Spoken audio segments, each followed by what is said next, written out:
سال اس بیماری کو گھسیٹتا ہے انسان. اللہ کی پناہ بھائی, اللہ ہم سب کو ایسی خطرناک بیماریوں سے پناہ میں رکھے. نبی صلی اللہ علیہ وسلم کی صحیح حدیث ہے, آپ نے فرمایا کہ ما انزل اللہ من داء الا انزل له شفاء او کما قال صلی اللہ علیہ وسلم. کوئی بیماری اللہ نے ایسی پیدا نہیں کی جس کی شفا نہ پیدا کی ہو. تو یہ کیوں بتایا ہمیں کہ بھئی بیماریوں میں اللہ نے دوائیں بھی اللہ نے ہی پیدا کی ہیں, تو پہلے سے ہی رابطہ کر لیا جائے.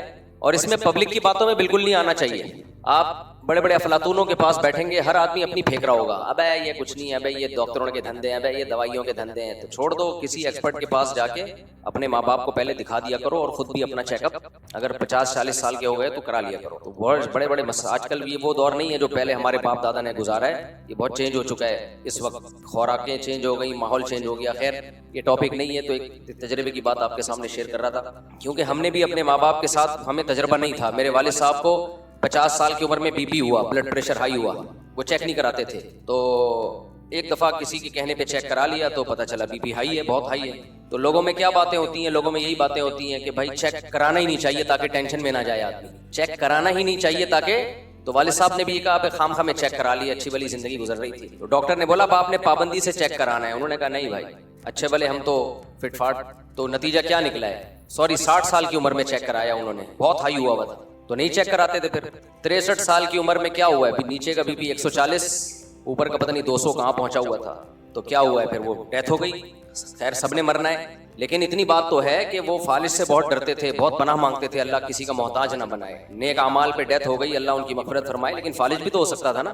ہمارے کئی جوان دوستوں کو ہم نے دیکھا ہے فالج میں پڑے ہوئے ہیں. تو بہتر ہوتا ہے کہ ایسے میں جو ایکسپرٹ ہیں, ڈاکٹرز ہیں, ان کی بات مان لی جائے. جب وہ کہہ رہے ہیں کہ اتنی عمر ہو گئی ہے, آپ بار بار اپنا چیک اپ کراؤ, تو کرا لینا چاہیے. اس میں ڈرنا, اس میں لوگوں کی باتوں میں نہیں آنا چاہیے. تو یہ بہت آرام سے کنٹرول ہو سکتا ہے. یہ گولیاں آتی ہیں یا ایکسرسائز ہے, ڈاکٹر جو بھی کرے وہ ڈاکٹروں کا مسئلہ ہے. تو خیر, تو ماں باپ کی خدمت جو ہم پہ فرض ہے نا, تو خدمت فرض ہونے کا مطلب کیا ہے, پاؤں دبانا نہیں آتا اس میں. سب سے پہلے ان کی صحت کا خیال.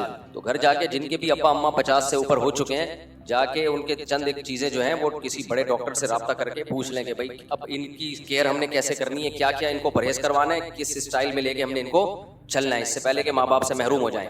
اور اگر ماں باپ بچانے کا شوق ہی نہیں ہے تو پھر آپ کی مرضی ہے. بعض لوگوں کو شوق ہی نہیں ہوتا ماں باپ کی صحت کا. خیر, میں نے جو قرآن مجید کی آیتیں تلاوت کی ہیں, یہ مضمون میں نے پچھلے جمعے شروع کیا تھا. آج انشاءاللہ اسی کو کنٹینیو لے کے چلوں گا. دیکھو, اللہ تعالیٰ نے قرآن مجید میں اس امت کی ایک خاصیت بیان کی ہے, وَكَذَلِكَ جَعَلْنَاكُمْ أُمَّةً وَسَطًا. اللہ کہتے ہیں ہم نے تم کو ایک معتدل امت بنایا ہے, بیلنس.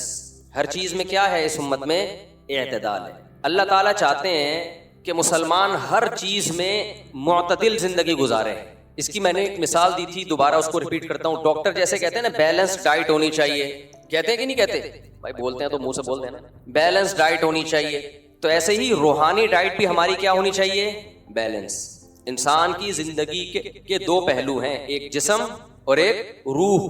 اگر ہم روح کو سائڈ پہ رکھ دیں تو پھر انسان میں اور گدھے گھوڑے میں کوئی فرق نہیں. جانوروں کی صرف جسمانی زندگی ہوتی ہے, روحانی زندگی نہیں ہوتی. جیسے جانوروں کو ہم جب کہتے ہیں نا بہت اچھا جانور ہے, اس کا مطلب یہ نہیں کہ فیتھ فل ہے, وفا, یہ بہت نیک ہے, تہجد گزار ہے, ماں باپ کی خدمت کرتا ہے, جھوٹ نہیں بولتا, یہ نہیں ہوتا.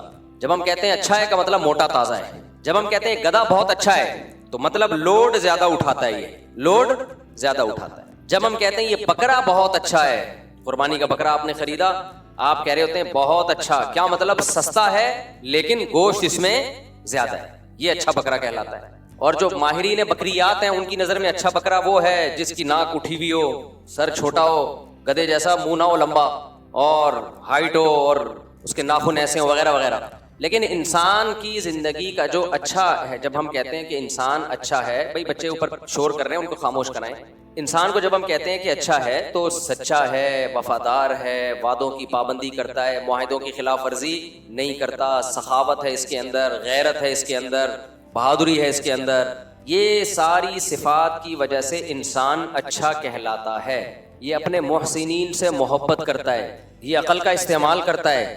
تو اب جیسے مادی زندگی کو صحت مند رکھنے کے لیے بیلنس ڈائٹ ضروری ہے. بیلنس ڈائٹ, آپ کی خوراک میں گوشت بھی ہونا چاہیے, انڈے بھی ہوں, مچھلی بھی ہو, تربوز بھی ہو. جو چیز میں زیادہ کھاتا ہوں وہ میں زیادہ ہائی لائٹ کرتا ہوں. تربوز بھی ہو, گرمیاں ہیں اس میں کیا ہو, تربوز ہو. خربوزے آپ نے کھانا ہے کھاؤ, نہیں تو میں نہیں کھاتا, تربوز زیادہ شوق سے کھاتا ہوں. تو بھنڈی ہو, ٹھیک ہے نا, اس میں دال چاول ہو, سب کچھ ہو, اس کو ہم کیا کہتے ہیں, بیلنس ڈائٹ. یعنی کوالٹی اچھی ہو اور کوانٹٹی کم ہو, کوالٹی کیا ہو, اچھی ہو. ہم لوگ فوکس کر رہے ہوتے ہیں کوانٹٹی پہ, کوالٹی پہ فوکس نہیں کرتے. ہم پورا ایک پیزا کھاتے ہیں اتنا بڑا, کوانٹٹی ماشاءاللہ کتنی ہے, اتنا بڑا پیٹ نہیں ہے جتنا بڑا پیزا ہے. کوالٹی یہ ہے کہ فل کارب,